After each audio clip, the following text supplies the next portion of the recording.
은혜와 긍휼과 평강이 이 시간 말씀을 듣는 우리 모든 성도님들에게 있기를 주님의 이름으로 축원합니다. 지난주에 이어서 이제 사도행전 15장을 계속 살펴보는데요.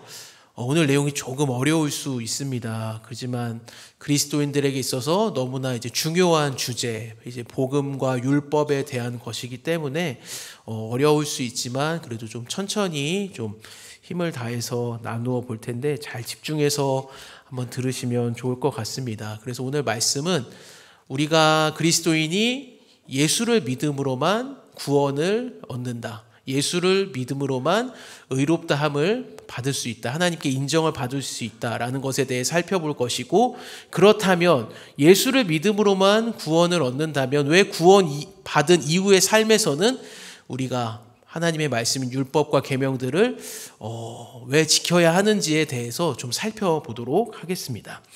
그리스도인으로 이 땅에 살아갈 때 필요한 이제 알아야 할 진리가 여러 가지가 있는데요. 그 중에서도 하나는 바로 무엇이냐면 인간이 하나님께 의롭다 함을 받는 근거와 이유가 오직 예수 그리스도를 믿음으로만 가능하다라는 진리입니다. 너무나 잘 알고 있는 말이죠. 그래서 이신칭의라고 하기도 하고, 이거하고 비슷한 표현들이 성경에 정말 많이 나와요. 오직 믿음으로 구원을 얻는다, 구원을 받는다라는 말이 있을 수도 있고, 인간이 하나님께 인정을 받거나 하나님께 옳다고 받아들여지는 것은 오직 예수 그리스도를 믿는 것뿐이다. 이런 말들이 다 전부 같은 의미를 가지고 있는 것입니다.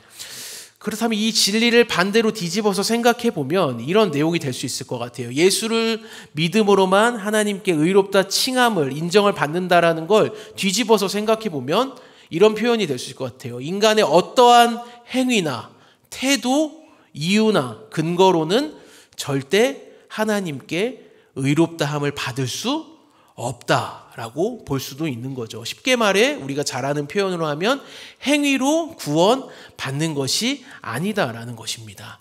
사실 이 수요 예배 나올 정도로 이 자리에 있는 우리 성도님들이라면 그 누구도 여기 있는 분들 중에는 행위로 구원을 받는다, 우리가 행함으로 하나님께 의롭다함을 받는다라고 생각하는 사람은 거의 없을 거예요. 오직 예수를 믿음으로만이지 어떻게 우리의 행위와 우리의 어떠함이나 우리의 행함이 근거가 될 수가 있냐라고 생각하실 수 있지만, 하지만 우리가 조금만 진지하게 우리 그리스도인들의 삶, 우리의 삶을 들여다보면 행함으로 구원을 얻는다라고 여겨지는 그런 모습들, 삶의 모습들이 사실 굉장히 많이 있습니다.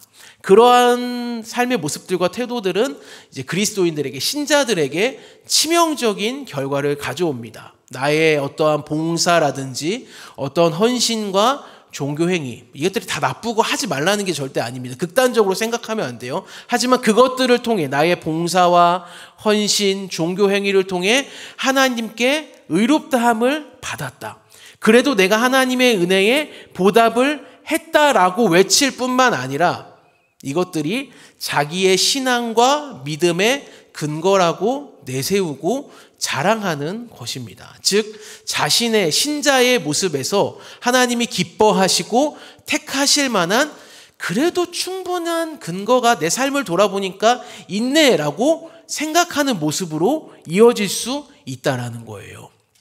이뿐만이 아닙니다. 행위로 의롭다함을 받는다라고 외치는 삶을 살아가는 사람들은 자신의 행위로 하나님께 인정을 받았기 때문에 자신이 하는 모든 행동이 내가 내 행위로 하나님께 인정을 받았으니까 앞으로 내가 하는 모든 행동들은 하나님 앞에서 옳은 것이야 라고 생각하게 됩니다. 그래서 자신의 살아온 삶과 그 기준을 따라야 해. 왜? 내가 하나님께 의롭다함을 받았으니까 내 삶의 모습들을 보니까 그렇게 해야 돼 라고 다른 이들에게 외칠 뿐만 아니라 그 기준에 맞지 않는 사람들을 정죄하기 시작합니다. 그리고 교회 공동체 안에서는 다른 지체들을 향해 큰 소리를 내죠. 야, 나는 이렇게 하는데 왜 너는 그렇게 하지 않느냐라고 말입니다. 사랑하는 여러분, 구원이, 하나님이 우리를 구원하시는 게 행함으로 이루어질 수 없는 이유가 바로 여기에 있는 거예요. 자기중심성으로 가득 찬 인간은 끊임없이 자기가 하나님 앞에서 행한 것에 대해서 드러내고 싶어하고, 그래도 내가 하나님께 택함 받은 게, 하나님의 인정을 받은 게, 하나님께 구원을 받은 게 믿음이 아니라 그래도 내가 좀 보니까 나의 어떠한 부분들이 있어서라고 말하고, 그 좁은 행위의 틈을 짚고 들어가서 자랑하고 정당화하고 그렇게 해야 된다고 사람들에게 어리석게도 외치기 때문에 그렇습니다. 하나님이 아니라 인간은 자신이 하나님이 되려고 끊임없이 애쓰는 자기중심성으로 가득한 지독한 죄인이기 때문에 그렇습니다. 그래서 사도 바울은 에베소서 2장에서 우리의 구원이 행함이나 어떠한으로 얻는 것이 아니라고 그렇게도 강조했던 것입니다. 에베소서 2장 8절 9절을 보시면, 너희는 그 은혜에 의하여 믿음으로 말미암아 구원을 받았으니 이것은 너희에게서 난 것이 아니요 하나님의 선물이라. 행위에서 난 것이 아니니 이는 누구든지 자랑하지 못하게 함이라. 그리스도인이라면, 성문교회에서 양육반을 거치셨다면 그죠, 암송하고 우리가 다 알고 있는 구절입니다. 하지만 구원이 정말로 나의 어떠함이나 나의 행위가 아니라 전적인 그리스도를 믿음으로만 받는 것이다 라는 걸 정말로 믿고 아는 사람은 점점 희박한 시대를 우리가 살아가고 있습니다. 구원이 정말 예수 그리스도를 믿음으로만 얻는 것이고 받는 것이다 라는 걸 믿는다면, 내가 하나님 앞에서 행한 것들, 특별히 교회 공동체에서 섬긴 것들로 하나님께 인정을 받고자 하는 태도는 우리가 이제는 멈춰야 하기 때문에 그렇습니다. 이렇게 말씀을 드려도 여전히 마음 한구석에 당연히 내가 행함으로 구원받는 것은 동의할 수 없어, 그러진 않지만 그래도 목사님이 저렇게 말하는 건 좀 과하지 않나라고 생각이 드실 수도 있습니다. 나쁜 게 아니에요. 그런 생각이 당연히 들 수 있어요. 그래서 제가 객관적인 근거인 성경의 내용을 통해서 살펴보려고 합니다. 행함으로 구원을 받고 하나님께 인정을 받고자 하는 태도가 어떤 문제를 가져오는지에 대해 로마서 11장 5절과 6절을 보면 이렇게 말씀합니다. 그런즉 이와 같이 지금도 은혜로 택하심을 따라 남은 자가 있느니라. 만일 은혜로 된 것이면 행위로 말미암지 않음이니 그렇지 않으면 은혜가 은혜 되지 못하느니라. 이게 무슨 말입니까?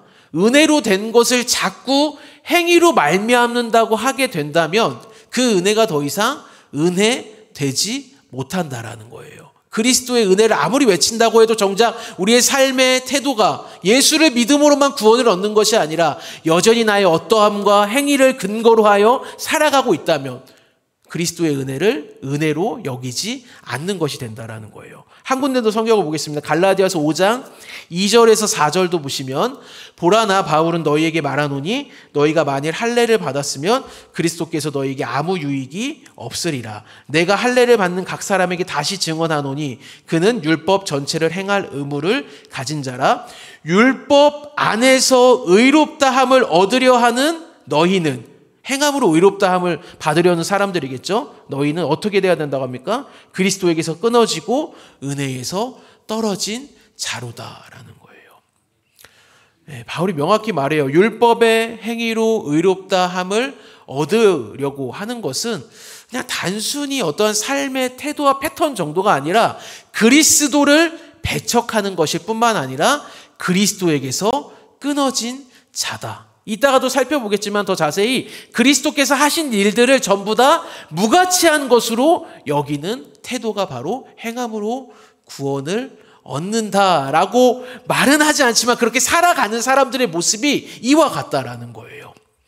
자, 이제 길었지만 여기까지 내용을 다시 한번 이제 정리를 해보겠습니다. 우리 화면 보시면은, 첫 번째, 예수를 믿고 따르는 신자, 그리스도인이라면 누구나 진리로 삼아야 하는 게 있다고 했어요. 그것은 뭐냐면 예수를 믿음으로만 구원을 받는다. 예수 그리스도를 믿음으로만 우리가 하나님께 인정을 받고 의롭다함을 받는다. 이 진리를 우리가 늘 기억해야 되는 거예요. 하지만 오늘날 살아가는 신자들, 그리스도의 삶을 진지하게 들여다보면 율법을 지킴으로, 행함으로 구원을 받는다에 걸맞는 삶을 살아가고 있는 경우가 있다는 거예요.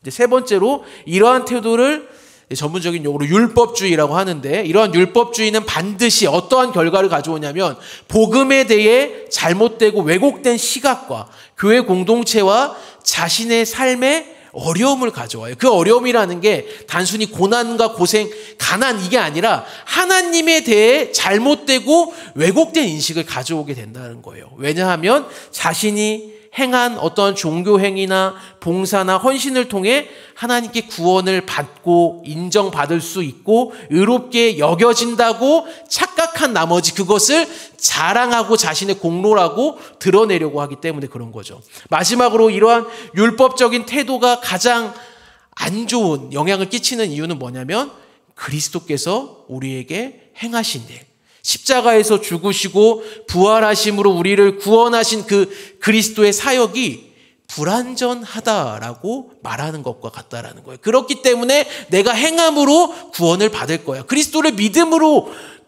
믿는 것만으로는 부족하니까 내가 더 행위를 더해야 돼라고 말하는 것과 같다라는 거예요. 사실 이게 제일 중요합니다. 우리가 단순히 행함으로 구원을 얻는다라는 삶의 자세를 가지고 살아가는 게 그냥 나쁜 이유가 아니라 그렇게 살아가는 것은 그리스도께서 하신 일들을 불완전한 것. 그리스도의 십자가가 부족했기 때문에 나를 구원할 수 없었어. 그러니까 내가 내 행위를 더해서 구원을 받을 거야라고 말하는 것과 같기 때문에 그렇습니다. 그러니까 이단과도 같은 삶의 모습이라는 것이죠. 그러므로 결론은 무엇입니까? 우리가 하나님께 의롭다함을 받고 인정을 받고 하나님의 백성으로 받아들여지는 이 구원은 오직 무엇으로만 가능합니까? 예수 그리스도를 믿음으로만 가능한 줄을 믿습니다. 그래서 예수 그리스도를 정말 진정으로 믿음으로만 구원을 받는다고 그것을 믿으신다면 내가 더 이상 하나님 앞에서 행한 것들을 드러내고 자랑하고 그것이 맞다고 외치는 삶을 이제는 멈춰야 된다라는 거예요. 여기까지 우리가 그 진리를 살펴본 거고, 이제 이러한 진리를 가지고서 이제 오늘 본문을 봐야 되는 거예요. 이제 오늘 본문을 보려고 하는데, 하나님께 의롭다함을 받는 것은 오직 예수 그리스도를 믿음으로만 가능하다라는 이 관점을 가지고 이제 오늘 본문을 봐야 되는데, 그렇게 보다 보면 조금 이해가 되지 않는 지점이 발생해요. 자, 왜냐하면은 이제 오늘 본문을 이제 볼 텐데, 오늘 본문은 지난주에 이어지는 내용인데, 예수를 믿음으로 구원을 받는다고 해도 이방인들, 유대인이 아닌 이방인들은 할례를 받지 않았으니 할례를 받아야 한다고, 율법을 지켜야 한다고 말하는 그리스도인들이 나타나기 시작했습니다. 이제 방금까지 제가 길게 나누었던 율법을 행하고 지켜야만 하나님께 의롭다함을 받아야 한다라고 말했던 것이죠. 사도행전 15장 7절에 의하면 이 사건을 가지고 많은 변론이 있었다고 얘기합니다. 여기서 변론이라는 단어는 말의 교환이라는 의미를 가지고 있는데, 소통하고 대화하고 토론했다라는 걸 얘기해요. 싸운 게 아닙니다. 의견을 교환한 거예요. 그래서 의견을 교환하고 베드로와 야고보의 말이 이어져서 결론을 도출해 냅니다. 이제 이러한 문제에 대해서 우리가 이렇게 하자라고 결론을 내고서 이방인 그리스도인들에게 편지를 쓰게 되는 내용이 이제 오늘 본문의 내용이에요. 27절에서 29절입니다. 그리하여 유다와 실라를 보내니 그들도 이 일을 말로 전하리라. 이제 편지의 내용이 나오는 거예요. 성령과 우리는 이 요긴한 것들 외에는 아무 짐도 너희에게 지우지 아니하는 것이 옳은 줄 알았노니 우상의 제물과 피와 목매어 죽인 것과 음행을 멀리 할지니라. 이에 스스로 삼가면 잘 되리라. 평안함을 원하노라 하였도라. 이 부분에서 어색한 점을 발견하셨습니까? 오타가 있는 건 아닌데, 제가 지금까지 계속 뭐라고 얘기했어요? 성경은 뭐라고 얘기한다고 했습니까? 율법을 지킴으로 구원을 받는 게 아니라 무엇으로만 구원을 받는다고 했죠?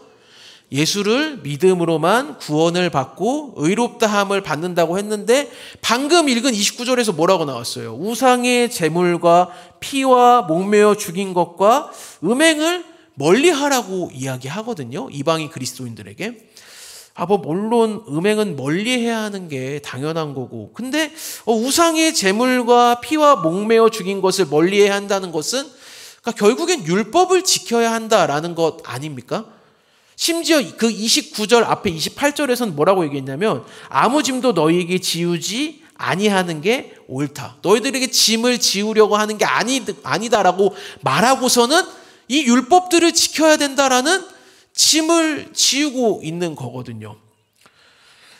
제가 이 부분 때문에 앞에 서두에 그렇게 길게 그리스도를 믿음으로만 구원을 받는다, 얻는다라는 이야기를 한 겁니다. 무슨 말이냐면 그리스도를 믿음으로만 구원을 받는 것이기 때문에 이 29절에 나온 율법의 행위, 우상의 제물과 피와 목매어 죽인 것과 음행을 멀리 하라는 것은 구원의 문제를 다루는 내용이 아니라는 거예요.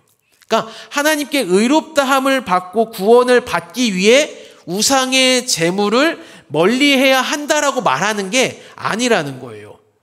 그럼 왜 이 말을 하는 걸까요? 우상의 제물을 멀리하라고 이 말을 사도들이 이방인 그리스도인들에게 편지로 쓰는 이유는 구원을 위해서 너희가 그것들을 멀리해야 된다가 아니라 이미 구원받았으니 구별된 사람답게 살아가기 위해 이것들을 지켜야 된다라고 말하고 있는 거예요. 바꾸어 말하자면 그리스도를 믿는 자답게 그에 걸맞는 삶을 살아가기 위해, 하나님의 백성으로 구별된 삶을 살아가기 위해 우상에게 바친 제물을 먹지 않는 거고요. 피와 목매인 것을 멀리하는 것이고 음행을 멀리해야 된다라고 말하는 거예요. 그래서 오늘 본문의 핵심은 이건 거예요. 구원받은 이후의 삶이 어떠해야 하는가에 대해서 말하고 있는 것입니다. 구원을 받기 위해 율법의 행위를 지키는 게 절대 아닙니다. 우리의 어떠한 행위로 하나님이 베푸신 구원에 무언가를 더하라는 것도 절대 아닙니다. 오직 예수를 믿음으로만 구원을 받았기 때문에 그것에 합당한 하나님의 백성, 성도, 자녀다운 구별된 삶을 살아야 하는 줄을 믿습니다. 뭔가 말장난인 것 같고 그게 뭔 차이가 있나라는 한 끗 차이인 것 같지만 이게 너무나도 중요한 시대를 우리는 살아갑니다. 따라서 그리스도인의 합당한 삶을 살아가는 동기가 무엇인지 우리는 점검해야 한다라는 것입니다.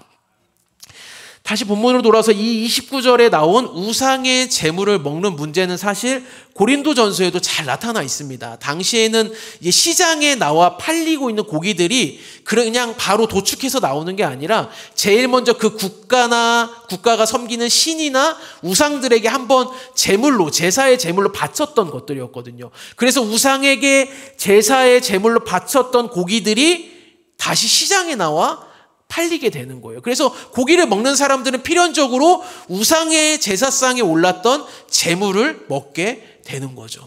그런 문제가 있었기 때문에 사도 바울은 고린도전서에서 뭐라고 얘기했냐면 우상에게 바친 제물을 먹일 자유가 그리스도인에게는 얼마든지 있다. 그것이 우리를 구원을 취소시키다든지 우리를 어떻게 하지 못한다라는 거죠. 얼마든지 그 고기를 먹을 수 있지만, 먹을 수 있는 자유와 양심이 그리스도인에게지만, 만약 내가 그것을 먹음으로 믿음이 연약한 자가 실족하게 된다면 바울은 먹겠다고 했나요? 먹지 않겠다고 했나요?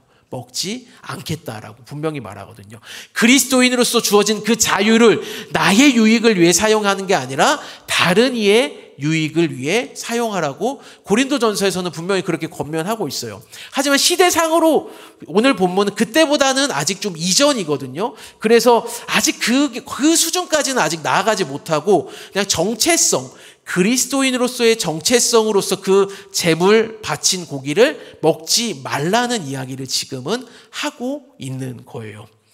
그렇다면 이러한 편지의 내용을 받은 이방인 그리스도인들은 어떻게 반응을 했을까요? 30절과 31절을 보시면 이렇게 얘기합니다. 그들이 작별하고 안디옥에 내려가 무리를 모은 후에 편지를 전하니 읽고 그 위로한 말을 어떻게 했다고 합니까?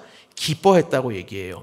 이 기쁨이라는 단어가 신약 성경에서 사용될 때 사실 사도행전에서는 대부분 복음에 대한 그 반응으로 쓰일 때 이 단어가 많이 사용이 됩니다. 그러니까 이 사람들이 기쁨으로 반응했던 이유는 우상의 제물을 먹지 말고 음행을 멀리 하라는 것이 사실 어떻게 보면 자유를 제한하는 것처럼 보이잖아요. 하지만 이들은 기뻐했다는 거예요. 왜냐하면 그것이 복음이었기 때문에 기쁜 거예요.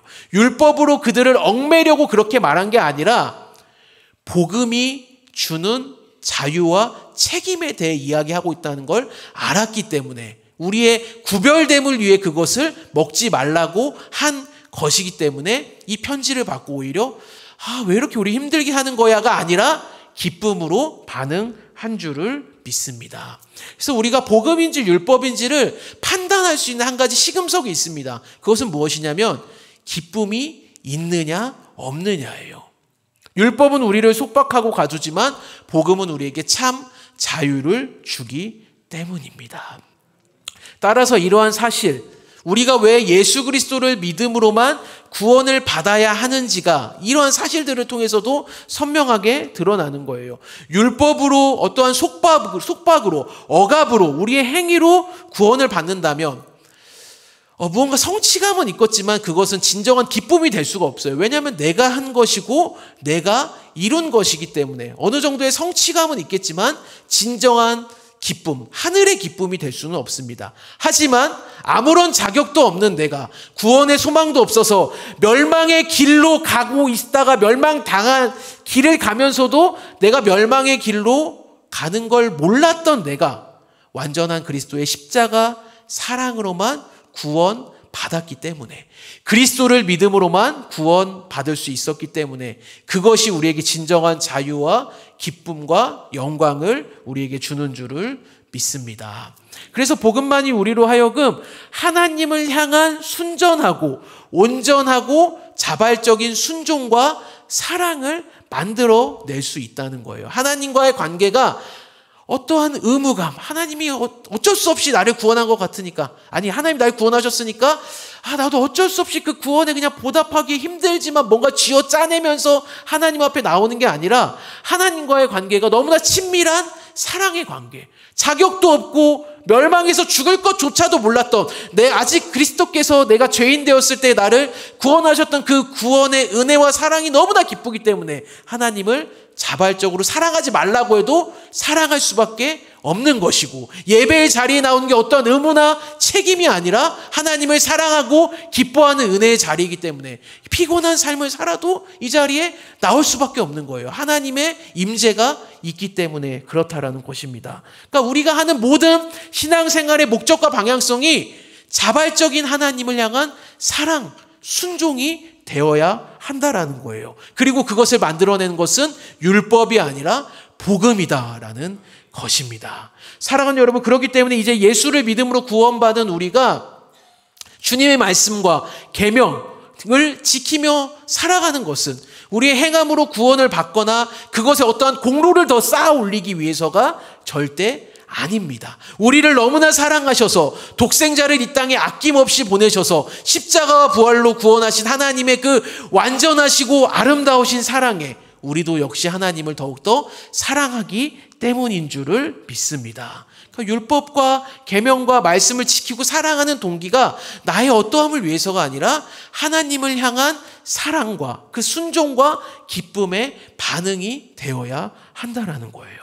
이것에 대해서 웨스트민스터 소요리 분답에서는 이렇게 얘기합니다. 39문에서 42문까지인데 너무 길어가지고 제가 한번 짧게 요약을 해봤습니다. 하나님께서 사람에게 요구하시는 본분은 하나님께서 십계명으로 나타내신 뜻에 순종하는 것인데, 그 십계명의 대강령은 우리의 마음을 다하고 성품을 다하고 뜻을 다하고 힘을 다하여 주 우리 하나님을 사랑하고 또 이웃 사랑하기를 자기 몸과 같이 하라 하신 것이다 라는 거예요. 그러니까 말씀을 지키고 계명대로 살아가고 율법을 지키며 살아가는 것은 힘든 일이겠죠 물론. 하지만 그것의 동기가 내가 정말 나를 구원하신 하나님을 향한 사랑과 은혜의 감격으로 인해 하나님을 사랑하는 것이라면 그것이 우리가 기쁨으로 할 수 있다는 거예요. 사랑하는 여러분, 구원받은 하나님의 백성이 그러므로 이제 해야 하는 것은 명확합니다. 하나님을 더욱 사랑하는 것. 그것이 진정한 복음의 내용이자 우리가 살아가는 이유와 목적인 줄을 믿습니다. 이것을 알고 하나님을 사랑하고자 할 때에만 우리가 알게 되는 것이 있어요. 그것은 뭐냐면 거룩히 살아갈 힘을 얻게 된다라는 것.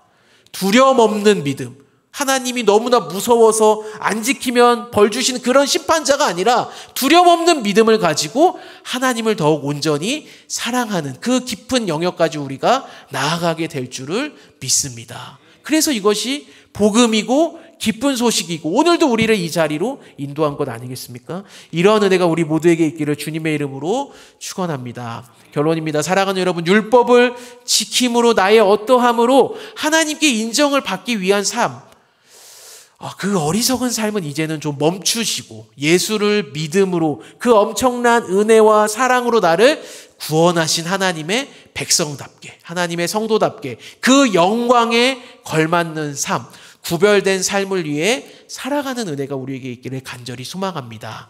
왜냐하면 구원 이후의 삶은 우리의 공로를 더하거나 우리의 행위를 증명하며 자랑하기 위함이 아니라 하나님을 사랑함으로, 그분을 사랑하고 따름으로 그분의 자녀요, 그분의 백성이요, 그분의 성도임을 드러내는 영광스러운 삶이기 때문입니다. 그곳에는 분명히 복음이 주는 기쁨이 있고 자유가 있고 영광이 있습니다. 그러니 하루하루의 삶을 통해 하나님을 더욱 사랑하며 살아가는 복된 은혜가 이 시간 말씀을 듣는 우리 사랑하는 모든 김포성문교회 성도님들의 삶이 되시기를 주님의 이름으로 간절히 축원합니다. 우리